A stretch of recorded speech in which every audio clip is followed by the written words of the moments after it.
So my wife and I dove into Netflix's Witcher Sirens of the Deep movie that came out yesterday. I was excited because none other than my man Doug Cockle, the OG voice of Geralt from The Witcher 3 and The Witcher 2, he was the voice of Geralt in this movie. So I was stoked. I was really excited. I watched the trailer. I thought it looked pretty cool. I was excited to see where they go.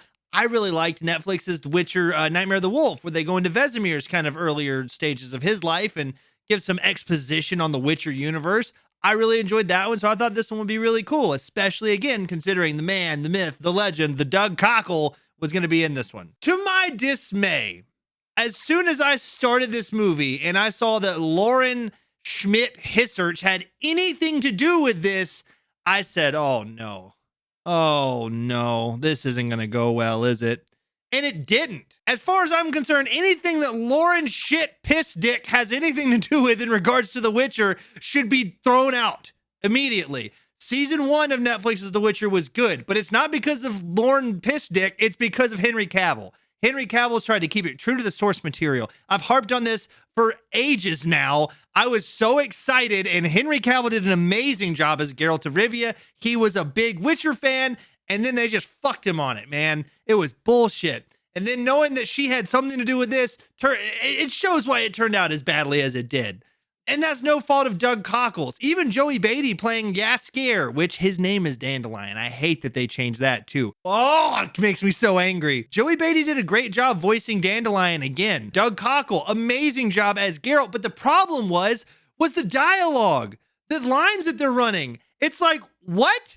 This is not The Witcher. This is cringy. What are you guys doing? Overall, the storyline did not make much sense at all. There's plot holes left, right, and center, and I'm not going to get into any like spoilers, but please, I'm telling you, you don't really want to watch this. Even a true devout Witcher fan, yeah, you might watch it just to say that you watched it. Oh, 20 minutes in, I was sitting there going, can this be over? And with a 91-minute runtime, oh, it had only just begun. So I sat there with my eyes bleeding, waiting for the credits to finally roll, because why are you dragging my favorite intellectual property through the dirt? It's just more bullshit. That's all it was. It was a sloppily thrown together storyline. The animation was pretty cool. I'll give it that. The animation was fine, but even some of the fight scenes, it's just like, no.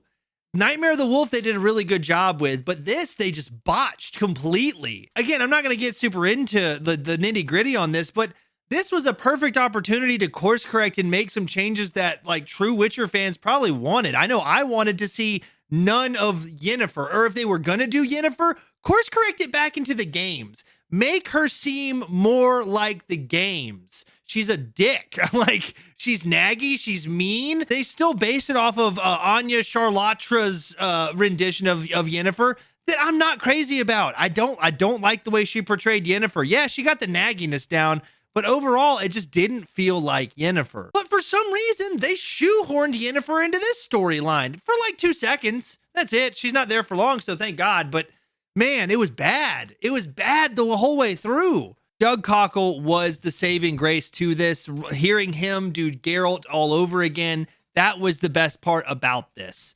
Jaskier, Dandelion, Joey Beatty did a good job. He had some good lines that made me laugh. He had some moments in the movie that made me laugh that I enjoyed. But for the most part, this was a grueling experience. It really was. I would have rather just put my forehead down on my desk and rubbed it against sandpaper for 91 minutes than have to sit and like watch them just shit on The Witcher again. And since they continue to just miss the mark, season 4, I don't care what happens. I know it's going to suck. I don't want to watch it. I'm pacifist protesting season 4 because they got rid of Henry Cavill for no freaking reason. All they had to do was let him take the reins, and he should have taken the reins, because when he had a say, it was its best. The intellectual property is being done justice.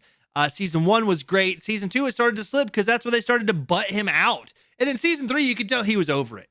He was over the fact that they were ruining something so beautiful. And that's not to say that the Witcher universe is beautiful. Honestly, it's really dirty. It's grimy. It's dark. It's sorrowful. But man, if they just would have kept it true to the books, kept it, pull inspiration from the games. Don't just run wherever you want to with it, Lauren Piss-Dick. Overall, I found the movie incredibly disappointing. And that just rings true with all that Netflix is continuing to do with The Witcher.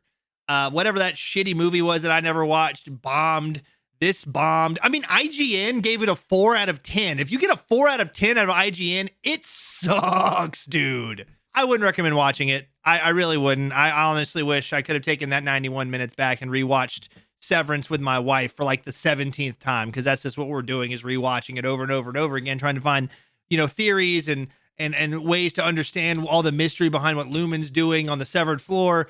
And that would have been a better use of my time. Again, we've watched through it multiple times now, and I would have preferred to have done that than sit there and watch them continue to just shit on Geralt of Rivia. So overall, I guess my takeaway is, and I'm going to say this one more time loud and clear for the people in the back. Fuck you, Lauren Hisserch. I really wish you would have picked a different intellectual property to ruin, not one that was, near and dear to my heart and etched into my skin forever. You really bummed me out, man.